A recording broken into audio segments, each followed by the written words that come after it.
So in today's video lecture में English का जो हिस्सा है NDA paper 2 is general ability test, उसमें जो फर्स्ट 50 क्वेश्चंस हैं दैट इज़ इंग्लिश, और मैं आपको उसका पैटर्न डिस्कस करूँगी आज, ताकि जब आप उस एग्ज़ाम में उस स्ट्रेस में जब पेपर देखते हो तो आपको एकदम से सरप्राइज ना हो जाओ, उसको देख के शॉक ना हो जाओ. So if you have gone through the English pattern once it is very easy to attempt. ठीक है, ओके. ना इंग्लिश सबसे इम्पॉर्टेंट है जनरल एबिलिटी टेस्ट में, क्योंकि आपको पता है 150 क्वेश्चंस हैं and you should at least do 75 questions ठीक से. ठीक है, तो 50 क्वेश्चंस तो इंग्लिश के होते हैं. अगर आप उसमें से 40-45 भी कर लो, बाकी जो आपके पास 100 क्वेश्चंस हैं उसमें से अप्रॉक्सीमेटली 50 क्वेश्चन साइंसेस के हैं. तो आप साइंसेस अटैम्प्ट कर लो और इंग्लिश अटैम्प्ट कर लो तो आपके आराम से 75 क्वेश्चंस हो जाते हैं. ठीक है, right. So let's start with the first type of question. ठीक है, so with me I have a question paper. मैंने एनडीए का ही क्वेश्चन पेपर लिया है. ठीक है, so the part A says ordering of sentences. It reads in this section each item consists of 6 sentences of a passage. कि एक paragraph है, it is talking about something और उसके 6 sentences दिए हुए हैं. ठीक है, the first and the 6th sentences are given in the beginning as S1 and S6. ठीक है, अब वो क्या कह रहा है कि इस पैराग्राफ में 6 sentences हैं, जिसमें से आपको पहला जो सेंटेंस है उसका दैट इज S1 दिया हुआ है, और जो लास्ट सेंटेंस है, ठीक है, दैट इज S6 दिया हुआ है, और जो बीच की 4 सेंटेंसेस हैं, ठीक है, उनको जंबल अप किया हुआ है. ठीक है, in the form of PQRS. आपको 4 सेंटेंसेस दिए हुए हैं but these are not in order. ठीक है, so this is the first sentence, this is the last sentence, और बीच में ये जो 4 सेंटेंसेस हैं ये जंबल अप करके दिए हैं. तो आपने बताना है इसमें ये PQRS का क्या ऑर्डर है. ठीक है, right. So there are different ways of attempting this question. NDA के इंग्लिश में सिर्फ एक ऐसा क्वेश्चन है जो थोड़ा सा कई बार आपको कंफ्यूज कर देता है या टाइम ले लेता है. ठीक है, सो देयर आर 2 वेज. ठीक है, पहला तरीका क्या है कि आप जो है फर्स्ट जो ओपनिंग सेंटेंस है एक बार आप इसको पढ़ लो, go through it when you are attempting the paper. उसके बाद जो पहला सेंटेंस है उसके बाद जो लॉजिकली फॉलो करना चाहिए वो सेंटेंस आइडेंटिफाई कर लो, तो वो आपका पहला सेंटेंस हो जाएगा. उसके बाद जो लास्ट सेंटेंस है यूजुअली वो उस टॉपिक को समराइज कर रहा होता है, तो उससे इमीडिएटली पहले जो सेंटेंस सूट कर रहा है that is the fourth sentence. ठीक है, आपने 4 सेंटेंसेस में से फर्स्ट सेंटेंस कैसे निकाला, जो S1 के बाद पहला सेंटेंस आएगा जो लॉजिकली उसको फॉलो कर रहा था. सिमिलरली उन 4 सेंटेंसेस में से जो फोर्थ है जो S6 से पहले आएगा, ठीक है, वो कैसे आपने फाइंड आउट किया, जो उससे पहले लॉजिकली बैठ रहा है. ठीक है, तो आपके पास मैक्सिमम केसेस में एक या बहुत रेयर केसेस में 2 ऑप्शंस होते हैं जिसमें वो first and fourth sentence same होता है. और उसके बाद आप अगर ऐसी कोई 2 ऑप्शंस हैं तो आप 2 को लगा के देख लो, it will save time rather than सारे आप एक एक करके लगाओ. अगर नहीं आ रहा आपको तो आप चारों ऑप्शंस लगा के देख लो. ठीक है, so let's look at this. We do not know what to do with our knowledge. हमें नहीं पता हमें अपने नॉलेज के साथ क्या करना है. ठीक है, in the course of time they may rule over us all together. तो उन्होंने समराइज किया है कि थोड़े सालों के बाद वो हमारे ऊपर राज करेंगे. ठीक है, राइट. सो बीच में 4 सेंटेंसेस हैं जो हमें ऑर्डर में लगाने हैं. The sentence P says for example we are unable to manage our machines. ठीक है, अब ये फर्स्ट सेंटेंस तो हो ही नहीं सकता क्योंकि कोई टॉपिक अंडर डिस्कशन है. ठीक है, राइट. तो उसका एग्जाम्पल देना है, तो आप एग्जाम्पल से तो कुछ शुरू करते नहीं हो. ठीक है, तो आपकी जहाँ से P से शुरू हो रहा है वो तो कट ही गया. ठीक है, so P can never be the first sentence here in this situation. Okay, we already find it difficult to do without machines. We do not know what to do with our knowledge. We already find it difficult to do without machines. तो कुछ connect नहीं है बीच में. ठीक है, right. तो इसको आप पार्क कर सकते हो. और देखो, machines should be fed properly and waited upon attentively. Otherwise they refuse to work or cause destruction. ठीक है, अब फर्स्ट सेंटेंस कह रहा था हमें अपने नॉलेज के बारे में नहीं पता, और आज जो सेंटेंस है वो कम्प्लीटली उसने एक नया टॉपिक छोड़ दिया कि हमें अपनी मशीन्स को ध्यान से बरतना चाहिए, we should use them properly, उसकी प्रॉपर मेंटेनेंस ऑयलिंग करनी चाहिए, रेगुलर टाइम पे उसको चार्ज करना है या बैटरीज डालनी है, जो भी है वैसे प्रॉपरली करना चाहिए। तो ये दो डिफरेंट टॉपिक्स हो गए S1 एंड R के, कोई बिल्कुल भी कनेक्शन नहीं है, तो सेंटेंस R से शुरू हो भी नहीं सकता, यहाँ दिया भी नहीं है। Science has given us super human powers which we do not use properly, ठीक है। If you now just read the S sentence immediately after the S1, देखो कितना ज़्यादा लॉजिकल है। We do not know what to do with our knowledge, science has given us super human powers which we do not use properly, 100% connected है ये sentences. तो आपको अभी तक इतना अंदाज़ा हो जाता है कि S1 के बाद आपका S आना चाहिए, ठीक है। सो देखो क्या ऑप्शंस हैं आपके पास, S वाली एक ये ऑप्शन है और एक ये ऑप्शन है। लकीली दोनों में first and last sentence same है, लकीली कहो या आप अनफॉर्चुनेटली कहो, ठीक है, right. So now let's just go through S1 के बाद S पढ़ते हैं, ठीक है। We do not know what to do with our knowledge, science has given us super human powers which we do not use properly. अब आपके पास दो options हैं, या PR है या RP है, ठीक है, ज़्यादा टाइम नहीं लगेगा, दोनों लगा के देख लो, ठीक है। So science has given us super human powers which we do not use properly, ठीक है। अब हमने एक सेंटेंस बोला, ठीक है, इसको एक्सप्लेन करने के लिए लॉजिकली आप क्या दोगे, किसी को आप एग्जाम्पल दोगे, ठीक है। तो एग्जाम्पल वाला सेंटेंस P है कि R है, P है। For example we are unable to manage our machines, ठीक है, मशीन्स शुड बी फेड, क्यों, अब हम उसने कहा एग्जाम्पल दिया कि जैसे हम अपनी मशीन्स को मैनेज नहीं कर पा रहे हैं, ठीक है, वो एग्जाम्पल दिया है और फिर उस एग्जाम्पल का रीज़न दिया है, machines should be fed properly and waited upon, not reason sorry, solution दिया है, ठीक है। कि पहला क्या था कि हमें अपनी नॉलेज के साथ क्या करना है हमें पता नहीं लग रहा, साइंस ने हमें सुपर ह्यूमन पावर्स दी हैं पर हम उनको यूटिलाइज नहीं करते, जैसे कि हम अपनी मशीन्स को मैनेज नहीं कर पाते, और उसको मैनेज करने के लिए हमें क्या करना चाहिए, हमें we should be fed, the machines should be fed properly, हमें उनकी देखभाल करनी चाहिए, उनको मेंटेन करना चाहिए। तो लॉजिकली S के बाद PR बन रहा है, ठीक है, राइट। उसके बाद Q दोनों ऑप्शंस में है, we do not find it difficult, we already find it difficult to do without machines, ठीक है।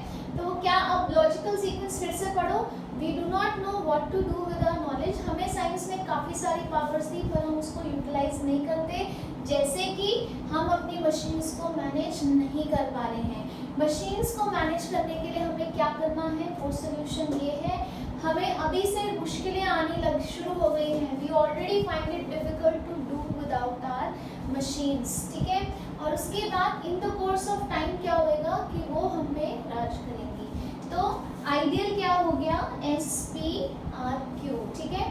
तो आपकी जो लिस्ट है शॉर्ट लिस्ट हो जाती है अगर आप पहला और आखिरी आइडेंटिफाई कर लो। इन दिस पर्टिकुलर केस पहली ऑप्शन के साथ दो ऑप्शंस थी और लास्ट वाली ऑप्शन दोनों में सेम थी, तो हमें PR एंड RP देखना था। अगर आप पहले R बोल के देखते तो वो किसी चीज़ का सोल्यूशन दिया हुआ था, उसके बाद प्रॉब्लम दी हुई थी, तो लॉजिकली पहले प्रॉब्लम आती है फिर उसका सोल्यूशन आता है, इसलिए PR आया, RP नहीं आया, ठीक है। सो इसका एक स्क्रीनशॉट ले लो, ठीक है, इसको लिखने की ज़रूरत नहीं है, जस्ट ध्यान से देखो मैंने कैसे किया है। उसके बाद हम एक ऐसा क्वेश्चन करके देखते हैं। Okay, so let's look at the next question, ठीक है, सिमिलर पैटर्न पे है। इफ यू वांट, ये कौन सा पेपर है, this is I think NDA 2019 paper, ठीक है। The British rule in India has brought about moral, material, cultural and spiritual ruination of this great country.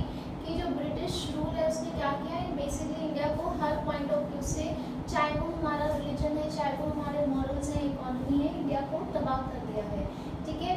And last sentence जो S6 है वो क्या कह रहा है, we are not to kill anybody but it is our dharma to see that the curse of this government is blotted out। हमें मारना कूटना नहीं है बट हमें देखना है कि ये जो भी डैमेज हुआ है ये हम इससे रिकवर कर सकें, ठीक है, राइट। सो लेट्स सी कि S1 में ब्रिटिश रूल के बारे में बात कर रहा है कि उसने कितना ज़्यादा नुकसान पहुँचाया है हमारी कंट्री को। तो लेट्स सी कि इनमें से कौन सा सेंटेंस है जो ब्रिटिश रूल की बात कर रहा है। I regard this rule as a curse, ये तो बिल्कुल कर रहा है। Sedition has become my religion, बिल्कुल भी कनेक्टेड नहीं है। Arts is a non violent battle, again not connected. I am out to destroy the system of government, ठीक है, राइट। सो अगर आप P और S को कंपेयर करो, it is talking about British rule, ठीक है, एग्जैक्टली गवर्नमेंट की तरफ पिन पॉइंट नहीं कर रहा है। तो रूल के बारे में कौन बात कर रहा है? P sentence. Let's see P से कितनी ऑप्शन शुरू हो रही हैं? एक ही शुरू हो रही है, तो 99% this would be the answer. अब हम इसी ऑप्शन को लगा के देखते हैं, ठीक है। So let's read S1 S6 with the B option. The British rule in India has brought about moral, material, cultural and spiritual ruination of this great country. I regard this rule as a curse. I am out to destroy this system of government. मैं इसको कर्स समझता हूँ। मैं पूरे efforts करूँगा कि ऐसे system of government को डिस्ट्रॉय करूँ, ठीक है। तो ये मेरी सोच है और मैं क्या करने वाला हूँ उसके लिए ये absolutely in a logical sequence. Sedition has become my religion, ours is a non violent battle, ठीक है। हम सारे सुस्त होके बैठ गए हैं, हमारा एक नॉन वायलेंट बैटल है, ठीक है। बट नॉन वायलेंट बैटल को फिर वो आगे क्लियर कर रहा है कि नॉन वायलेंट बैटल तो है, ठीक है, हमने किसी को मारना नहीं है, बट ये हमारा फर्ज है कि जो भी ये कर्स है गवर्नमेंट का, ठीक है, ब्रिटिश रूल की वजह से, इसको हम उखाड़ के फेंकें, ठीक है। सो इतना भी आपको आगे जाने की जरूरत नहीं पड़ती है, क्योंकि आपको फर्स्ट जो ऑप्शन है सबसे ज़्यादा ठीक P लगी, P के बाद S भी लॉजिकली ठीक बैठ रहा था, ठीक है। So even if you don't come to QR, PS is good enough, क्योंकि P से एक ही शुरू हो रहा है और P और S बहुत लॉजिकल सीक्वेंस में है। तो आपका आंसर क्या हो गया? ऑप्शन B हो गया, ठीक है। So this is the first type of question that can be asked, ordering of sentences, ठीक है। तो इसमें एक पैसेज है जिसके 6 सेंटेंसेस हैं, उसका पहला और first and 6 sentences given and जो बीच के 4 सेंटेंसेस हैं वो जंबल किए हैं। आपने उनको इन ऑर्डर लिखना है so that the whole passage makes sense, ठीक है, राइट। इसका स्क्रीनशॉट ले। तो अभी हमने क्या कहा? Ordering of sentences. This is the second type of question, confuse नहीं होना। Ordering of words in a sentence, ठीक है। इसमें इन्होंने एक कंपाउंड सेंटेंस, एक बड़ा सेंटेंस लिया है, उसके 4 हिस्से कर दिए और उन हिस्सों को जंबल अप कर दिया। So you have to rearrange the 4 parts, PQRS, these are the 4 parts of a sentence, ठीक है, इन अ जंबल्ड ऑर्डर। तो आपने इसको रीअरेंज करना है ताकि जो पूरा एक सेंटेंस है इट मेक्स सेंस, ठीक है, right. So let's look at the first one, the urban local body elections, unidentified gunman and injured another during shot dead 2 workers, ठीक है। ये आपको 4 पार्ट्स दिए हुए हैं, इसको हम अरेंज करते हैं, ठीक है। सो एक बार आपने क्या करना है, इसको ध्यान से पढ़ना है। कई बार तो first time also when you read it आपको सीक्वेंस पता लग जाता है, नहीं पता लगे तो आप सारे ऑप्शंस डाल के देख सकते हो, ठीक है। सो जहाँ तक मुझे लग रहा है एंड से सेंटेंस शुरू नहीं हो सकता, शॉट डेड 2 वर्कर्स कोई स्टार्टिंग नहीं बन रही, the urban local body elections में कोई स्टार्टिंग नहीं बन रही। So you can start with this, hit and try करके देखते हैं। अनआइडेंटिफाइड गनमैन, उन्होंने क्या किया? They shot down, shot dead 2 workers, 2 workers मार दिए। कब? ठीक है, 2 वर्कर्स मार दिए ड्यूरिंग समथिंग। तो अब ड्यूरिंग तो यहाँ आ नहीं रहा, इसमें आ रहा है, तो हम देखते हैं क्या इसके बाद ये बन रहा है। Unidentified gunman shot dead 2 workers and injured another, और एक को इंजर किया during the urban local body elections. तो क्या बन रहा है सीक्वेंस हमारा? Unidentified gunman shot dead 2 workers, उन्होंने क्या किया? 2 वर्कर्स को मारा और एक को इंजर किया, ठीक है। एंड इंजर्ड अनदर ड्यूरिंग कब? During the urban body elections. So QSRP, तो ये रहा आपका QSRP। तो आपका आंसर क्या हो गया? ऑप्शन A, ठीक है। तो ये S1 X6 वाली एक्सरसाइज से कंपैरेटिवली बहुत इजी होते हैं, ठीक है। 90% ऑफ द टाइम्स जैसे आप रीड करते हो आपको सीक्वेंस पता लग जाता है। 10% अगर नहीं पता लग रहा तो आप उसमें ऑप्शंस डाल के देख सकते हो, बहुत easily you can tackle it. ये आपने छोड़ने नहीं है, ठीक है। So let's look at another one. The father also in his quest for justice by the system feels let down, ठीक है। जब आप लेट डाउन करते हो, you feel let down by somebody, तो आपको इतना पता है, चाहे शुरू में है कि नहीं, एस और आर तो इकट्ठे आना चाहिए।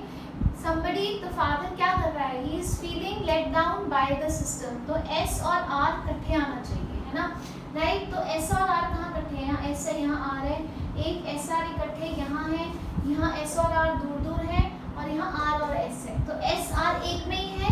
तो जब आपने देखा you feel let down by someone, तो feels let down by the system, तो आपको पता लग जाता है कि मोस्ट प्रोबेबिलिटी ये आंसर होएगा, लेकिन फिर भी आप एक बार डाल के देखो, ठीक है। इसमें क्या दिया हुआ है, PSRQ, P से शुरू करते हैं। The father also feels let down by the system in his quest for justice, ठीक है। इट इज मेकिंग सेंस, तो आपका बी ऑप्शन जो है that is the correct answer, ठीक है। आई होप आपको समझ आ गया, ठीक है। इसका आप स्क्रीनशॉट ले सकते हैं या एक बार फिर से गो through it. The next type of question is spotting of errors, ठीक है। So let's look at this. Approximately इसमें 10 क्वेश्चंस होते हैं, ठीक है। Let's read. Each item in this section has a sentence with 3 underlined parts labelled A, B, C। अब एक sentence लिया है और उसको 3 हिस्सों में बांटा है, A, B और C, ठीक है। Read each sentence to find out whether there is any error in any underlined portion. आपने यहाँ तक सेंटेंस को सी तक पढ़ना है और देखना है इसमें किसी पार्ट में कोई ग्रामेटिकल एरर है कि नहीं है, ठीक है। अगर लेट्स से ए में एरर है तो आपका आंसर आप OMR में क्या मार्क कर दोगे, ए। अगर बी में एरर है तो आप OMR में क्या मार्क कर दोगे, बी, ठीक है। आपको एरर बताना नहीं है, पर जिस पार्ट में एरर है सिर्फ उस पार्ट के ऑप्शन को आपने OMR में मार्क करना है। और अगर आपको लगता है कि कोई एरर नहीं है तो आपका आंसर क्या हो जाएगा, डी। ऑलमोस्ट 10 सेंटेंसेस होते हैं और हर एक में लास्ट ऑप्शन डी होती है, that is there is no error, ठीक है। कुछ सेंटेंसेस मैंने यहाँ लिखे हैं, एक बार इनको करके देखते हैं ताकि आपको पता लगे अटेम्प्ट कैसे करना है। Okay, so let's read on this. Number 1, from 30 years he devoted himself to public affairs without taking a holiday, ठीक है। देखते ही पता लग रहा है from 30 years नहीं होता, क्या होता है for 30 years, ठीक है।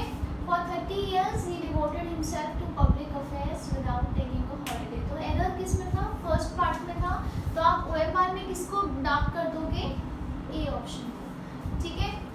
If Ramesh will be promoted he will get a higher salary, ठीक है। इसमें आपको एरर लग रहा है, हाँ जी, इसमें ए पार्ट में एरर है। इफ रमेश इज प्रमोटेड, अगर उसको प्रमोट किया तो ही will get a higher salary, ठीक है। कंफ्यूज हो जाओ तो आप उसको हिंदी में ट्रांसलेट करके देख ले सकते हो, ठीक है। So once you translated in Hindi, so in majority of the cases you will come to know error किस में है, ठीक है, अगर आपको ऐसे नहीं पता, right. If you lend Mohan a pen, he will lend it to someone else and never you will get it back, ठीक है। So you can see C part बहुत absurd सा है, क्या होना चाहिए, if you lend Mohan a pen, he will lend it to someone else and you will never get it back। never you will नहीं होगा, you will never होएगा, ठीक है। तो यहाँ पे एरर आ रहा है, तो इसका आंसर क्या हो जाएगा, C, ठीक है। तो पहले का आंसर A था, दूसरे का आंसर भी A था, तीसरे का आंसर है सी, ठीक है। तो इसको ऐसे करना है, राइट। सो जो स्पॉटिंग ऑफ एरर्स होते हैं यूजुअली इसमें एरर होता है आपके पार्ट्स ऑफ स्पीच से रिलेटेड, ठीक है।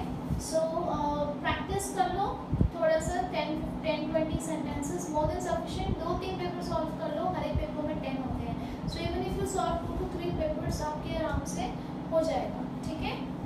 The next type of questions are antonyms, ठीक है। ये कितने हैं, so these are also 10, ठीक है। अब इसमें 2 चीज़ें हैं आपको ध्यान में रखने वाली। पहली चीज़, एंटोनिम का मतलब क्या होता है, वर्ड ऑपोजिट इन मीनिंग। कई बार एंटोनिम हेडिंग दी होती है, कई बार आपको दिया होता है कि word opposite in meaning find out करना है। तो यूजुअली एग्जामिनेशन स्ट्रेस में बच्चे सिनोनिम ही मार्क कर देते हैं, मतलब वर्ड मीनिंग मार्क कर देते हैं, और पूछा क्या है, ऑपोजिट पूछा है। तो एंटोनिम किसी चीज़ का एंटी होना मतलब उल्टा होना, ठीक है, राइट। सेकेंड टाइम कन्फ्यूजन क्या होती है, आपने वर्ड ऑपोजिट इन मीनिंग भी पढ़ लिया बट उस समय इतना स्ट्रेस होता है, एंड इन 99% केसेस जब आपको एंटोनिम्स पूछा होता है मार्क करने के लिए, तो 4 ऑप्शंस में से यूजुअली 3 ऑप्शंस तो सिनोनिम होती हैं, तो आपको सिनोनिम पढ़ते ही स्ट्राइक करता है कि ये सिमिलर सी चीज़, आप उसको मार्क कर देते हो, आप भूल जाते हो कि आपने एंटोनिम मार्क करना है, उसका उल्टा मार्क करना है, ठीक है। सो लेट्स सी, एक दो देख लेते हैं, थोड़ा सा आइडिया देना चाहती हूँ आपको। Ramesh is a very dubious character. Dubious क्या होता है कि मतलब जिसमें कोई गड़बड़ है, ठीक है, थोड़ा शेडी सा है, आप उस पर भरोसा नहीं कर सकते, ही इज़ नॉट ट्रस्टवर्दी, ठीक है। तो पहला वर्ड है शेडी, ये तो इसका मीनिंग ही हो गया, इट्स नॉट, उल्टा नहीं है। सस्पिशियस का मतलब भी सेम ही है कि आप उस पर भरोसा नहीं कर सकते, है ना, राइट।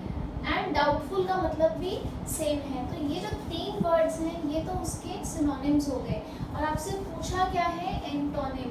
ट्रस्टवर्दी मतलब भरोसेमंद, और डूबियस है जिस पे भरोसा नहीं कर सकते, तो इसका उल्टा क्या हो गया, ट्रस्टवर्दी। तो आंसर इज सी ऑप्शन, ठीक है। एक और करके देखते हैं, he has deeper hostility towards Mohan, ठीक है। हॉस्टिलिटी मतलब कि उसकी तरफ कोई फ्रेंडशिप नहीं है, एनिमी लाइक बिहेवियर है, ठीक है, दुश्मनी है, नफरत है, राइट। सो एनिमोसिटी का मतलब सेम होता है, हेट्रेड, ठीक है। बेलिजरेंस मतलब वॉर लाइक सिचुएशन है, कि इतना, जैसे हम कहें कि 2 कंट्रीज के बीच में दे वर हैड बेलिजरेंट रिलेशनशिप्स, मतलब उनके बीच में बिल्कुल वॉर लाइक सिचुएशन थी, जैसे इंडिया पाकिस्तान में बनी हुई है, ठीक है, या इंडिया चाइना में बनी हुई है, ठीक है, राइट। मैलिस, मैलिस मतलब किसी की तरफ अपने दिल में मैल रखना, हेट्रेड रखना, ठीक है। तो इफ़ यू सी ये 3 तो सिनोनिम ही हो गए। Let's look at the fourth one is friendship. So completely opposite of enmity, that's friendship. तो आपका आंसर क्या हो गया, फ्रेंडशिप, ठीक है। सो अगेन 10 क्वेश्चंस इसके आएंगे, तो I think you can handle it. कई बार क्या होता है कि आप अगर आपको लेट्स से कि ट्रस्टवर्दी का मीनिंग नहीं पता था, तो आपको बाकी 3 जो हैं आप कैंसिल आउट करके आपके पास एक बच गया, वही आपका आंसर होएगा। तो समटाइम्स जो बाकी ऑप्शंस ना होने की वजह से भी आपको आंसर पता लग जाता है, ठीक है। I am again repeating, read the instructions before every question carefully. यहाँ बच्चे काफ़ी बार अराउंड 70 to 80% स्टूडेंट्स यहाँ एग्जाम प्रेशर में गलती कर जाते हैं और सिनोनिम्स मार्क कर देते हैं, ठीक है। एंटोनिम पूछा है 2 बार पढ़ो, ठीक है। कई बार देखने में भी उनको लगता है सिनोनिम में पढ़ते ही नहीं है, सिर्फ सॉल्व करना शुरू कर देते हैं। सो रीड इट ट्वाइस कि एंटोनिम है, और अपने आप को बार बार बोलो मेरे एंटोनिम मार्क करना है, एंड चेक बैक कि डूबियस है इसका उल्टा है ना ट्रस्टवर्दी, ऐसे अपने आप को बोलो एंड देन मार्क इट, ठीक है। क्योंकि ये मार्क्स होने वाले नहीं हैं, ये बहुत आपके शॉर्ट मार्क्स होने चाहिए, ठीक है, right. Now we move on to the next. The next type of questions are idioms and phrases, ठीक है, राइट। इडियम्स क्या होते हैं, मुहावरे होते हैं या कहावत होती है, phrases. Now let's look how to solve this, ठीक है। आपको एक इडियम दिया हुआ है और नीचे उसके 4 मतलब दिए हुए हैं, सो विच मीनिंग इज बेस्ट फिटेड वो आपको यहाँ पे मार्क करना है, ठीक है। Before solving this, I have repeated this several times also in the classroom that you cannot build your vocabulary or you can talk about idioms. इसमें आपके antonyms, synonyms, idioms, phrases सब आ जाता है vocabulary में. You can't build it overnight, ठीक है, और कोई आपको सिखा नहीं सकता ये. vocabulary अच्छी आपकी reading से होती है, ठीक है. So आप अपने reading habits develop कीजिए, ठीक है. You can read newspapers, you can read articles on the net also, right. You can read good books, right. So मैं आपको vocabulary सिखा नहीं सकती, ये आपके अंदर है, ठीक है. You have to read it, ठीक है, क्योंकि अगर मैं आपको यहाँ 100 words भी करा दूँगी तो you are going to forget it if you don't use it. So read and then use it, ठीक है. कुछ सीखो और उसको implement करो, only then the loop is closed, ठीक है, right. So first one is dark horse, ठीक है. थोड़ा सा common sense यूज़ करेंगे, मुहावरे का कभी भी literal meaning नहीं होता. तो dark horse कभी भी black colored horse को हो ही नहीं पाएगा, ठीक है. Now a person who wins a race or competition although no one expected him to, तो ये तो बिल्कुल ही नहीं है, ठीक है. A person who keeps secret and ignorant person, ठीक है. Now dark horse क्या है, basically it was a term which was used for horse racing once upon a time, ठीक है. हॉर्स रेसिंग में लोग हॉर्सेस पे बेट लगाते हैं, ठीक है। सो डार्क हॉर्स एक ऐसा हॉर्स होता था उस टाइम पे, ठीक है, जिसपे कोई उम्मीद नहीं होती थी एंड हार्डली कोई उस पर बेट करता था एंड सडनली वो रेस जीत जाता था। तो उससे ये इडियम जो है ये एक्सट्रैक्ट किया गया। So a person who wins a race और competition although no one expected him to, उसको हम क्या कहते हैं, अ डार्क हॉर्स, ठीक है। जैसे फैमिली में एक बच्चा था जो बहुत ज़्यादा पैसिव था, साइड लाइन था, किसी को था कि पता नहीं आगे जाके क्या करेगा एंड सडनली ही comes out as a very successful person, so he is a dark horse of the family, ठीक है। देन फेयर एंड स्क्वायर, आपको यहाँ फेयर वर्ड से पता लग जाएगा। फेयर वर्ड जो है कहाँ लग रहा है आपको, आ रहा है ऑनेस्ट, ठीक है। ऑप्शंस है in an honest way, in a critical way, neither very good nor very bad, in a foolish way. तो फेयर के साथ ऑनेस्ट, क्रिटिकल एंड फुलिश में से कौन सा वर्ड जा रहा है, ऑनेस्ट, ठीक है। सो फेयर एंड स्क्वायर क्या हो गया आपका, in a honest way, that is he has won the match fair and square, अपनी मेहनत से जीता है, कोई बायस नहीं था, कोई उसमें चीटिंग नहीं की, तो हम क्या कहेंगे, ही has won the match fair and square, ठीक है। So these were the idioms, around 5 idioms आते हैं आपके पेपर में, ठीक है, राइट। सो इसको आप देख लीजिए। सो नेक्स्ट इज सिनोनिम्स, ठीक है। They are the words which are nearest in meaning, ठीक है। नियरेस्ट इन मीनिंग लिखा हो सकता है आपके पेपर में, सिमिलर इन मीनिंग लिखा हो सकता है, ठीक है। तो बेसिकली वर्ड मीनिंग बताना है आपने। एंड थैंकफुली पहले आपको सेंटेंसेस नहीं आते थे, पर अब सेंटेंस आता है तो उसकी यूजेज से कई बार आपको आइडिया हो जाता है। यूजुअली सिनोनिम्स में बहुत यूनिक वर्ड्स नहीं होते हैं, मोस्ट कॉमनली यूज वर्ड्स होते हैं। This world is full of miseries, miseries क्या होता है, दुख दर्द, है ना। सो इनडिफरेंट लव इसका मतलब नहीं है परफेक्ट हैप्पीनेस, उल्टा ही हो गया। Great suffering and moderate sympathies, ठीक है। तो क्या मीनिंग होएगा इसका, दुख दर्द, क्या हो गया, ग्रेट सफरिंग, ठीक है। It is terrible for people to die of starvation, ठीक है। अब लोग मर रहे हैं, दैट मीन्स कुछ बुराई है। अगर आपको लेट्स से स्टारवेशन का मतलब नहीं पता, ठीक है, तो कुछ बुरा जो है, प्लेंटी तो हो नहीं सकता, ना वो स्टार्च हो सकता है, ना वो स्टेपल हो सकता है, तो क्या होएगा, हंगर। हंगर बुरा है तो स्टारवेशन मतलब भूखमरी, ठीक है। तो इफ यू सी हियर, यहाँ मैंने बाकी ऊपर के 3 रूल आउट कर लिए तो मेरे पास आंसर आ गया, ठीक है। So if you don't know what is starvation, starvation is भूखमरी, ठीक है, खाने की कमी से, भूख से मर जाना, राइट। तो इफ यू डोंट नो, तो आप देख रहे हो कुछ टेरिबल है, people are dying, so plenty, starch और स्टेपल तो हो नहीं सकता, ठीक है। तो आंसर क्या हुआ, हंगर हुआ, ठीक है। So this is the synonym part. अब जो लास्ट टाइप, अगेन 10 क्वेश्चंस आते हैं, ध्यान से पढ़ना है आपने कि एंटोनिम मार्क करना है कि सिनोनिम मार्क करना है, ठीक है। यूजुअली सिनोनिम्स में प्रॉब्लम नहीं आती है, एंटोनिम्स में बच्चे कंफ्यूज हो जाते हैं क्योंकि ऑप्शंस में सिनोनिम्स दिए होते हैं, ठीक है। So the last type of question that comes in NDA is your, कौन सा होता है, कॉम्प्रिहेंशन, ठीक है। एक बार वो भी देख लेते हैं।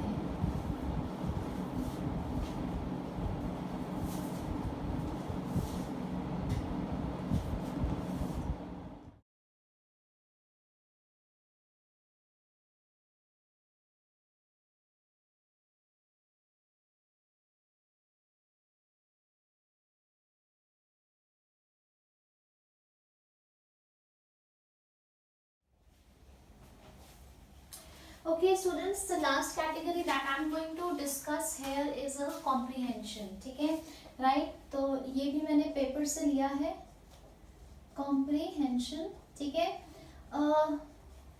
आपने comprehension देख लिया होगा, मैंने आपको अभी इससे पहले वीडियो में डाला हुआ है, ठीक है। नहीं देखा तो एक बार वापस जाके पॉज करके please read the passage carefully, right. एक बार पैसेज को जब आप पढ़ लेते हैं तो just go through the questions once so that you know where to focus, और एक बार फिर से आप सेकंड टाइम पैसेज को पढ़िए। तो पहले आप एक पैसेज को पढ़िए, आपको थोड़ा सा आइडिया हो जाएगा, then you go through the questions once and then again read the passage, ठीक है।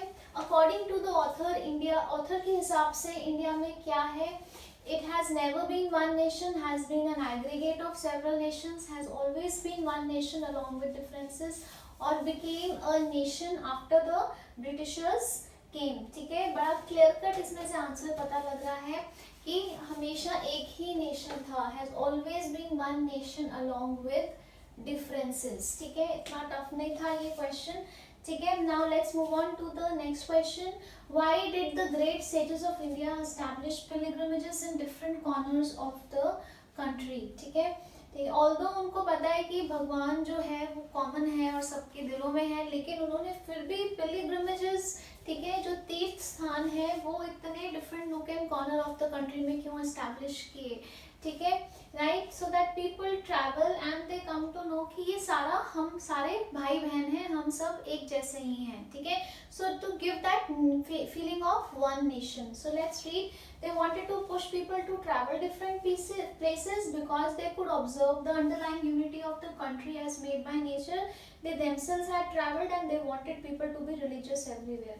तो इसका आंसर आपको क्या लग रहा है कि एक वन नेशन की फीलिंग देने के लिए. So they could observe the underlying unity of country as made by nature. ठीक है, क्योंकि जब आप किसी रिलीजियस प्लेस में जाते हो तो वहाँ डिफरेंट जो प्लेसेस हैं पूरे कंट्री में, वहाँ से लोग आते हैं. ठीक है, so that feeling of oneness comes. ठीक है, now in the passage the author's attitude towards railways को उसने क्रिटिसाइज किया है. ठीक है, ब्रिटिशर्स ने इसको यूज किया हमारे कंट्री को एक्सप्लॉइट करने के लिए, और हमने रेलवेज को एज अ बॉन्ड बाद में यूज किया है. ठीक है, डिफरेंट जगह तक पहुंच के उसको डेवलप करने के लिए.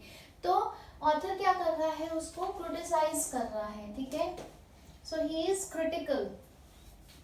What does the author mean when he says, ठीक है, यहाँ मैंने पूरी लाइन ही लिखी, ये पैसेज की एग्जैक्ट लाइन है. What does the author mean when he says that whose hearts were aglow with righteousness had the Ganges in their own homes. ठीक है, तो इसका मतलब क्या है. One need not visit Ganges to take holy bath. Ganges is polluted, कि Ganga polluted हो गई है इसलिए आप घर पे नहाओ.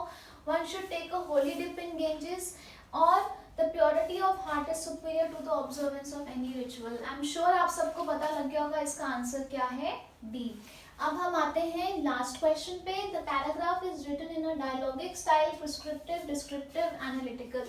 आपने देखा है कि ऑथर, अगर आप पैराग्राफ को पढ़ोगे तो आपको लगेगा जैसे ऑथर आपसे बात कर रहा है. ठीक है, तो किस तरह का स्टाइल हुआ, वो डायलॉग. डायलॉग मतलब दो लोगों के बीच में जो कॉन्वर्सेशन होती है. ठीक है, तो कौन सा स्टाइल हुआ, डायलॉगिक स्टाइल. ठीक है, सो मोर और लेस इस वीडियो लेक्चर में डिफरेंट टाइप्स ऑफ जो इंग्लिश के रिलेटेड फर्स्ट 50 क्वेश्चंस हैं, मैंने सारे टाइप्स आपसे डिस्कस कर लिए हैं. ठीक है, आई वुड सजेस्ट कि at least go to 2 to 3 papers. ठीक है, 19 का 2019 और 18 के आप चारों पेपर कर लीजिए, दैट्स मोर देन सफिशिएंट. ठीक है, आपको आइडिया हो जाएगा कि पेपर अटेम्प्ट कैसे करना है. एंड प्लीज 50 में से at least 35 to 40 questions you should attempt. ठीक है, बट नेगेटिव मार्किंग भी होती है, तो बिल्कुल ब्लाइंडली आपने तुक्के नहीं लगाने हैं. ठीक है, राइट. सो नोट्स बनाने की ज़रूरत नहीं है. आई बिलीव एक बार इसको आप अच्छे से just go through the video. ठीक है, और उसके बाद आप खुद ट्राई कीजिए. Right, so stay home, stay safe and all the very best for your NDA paper. Thank you.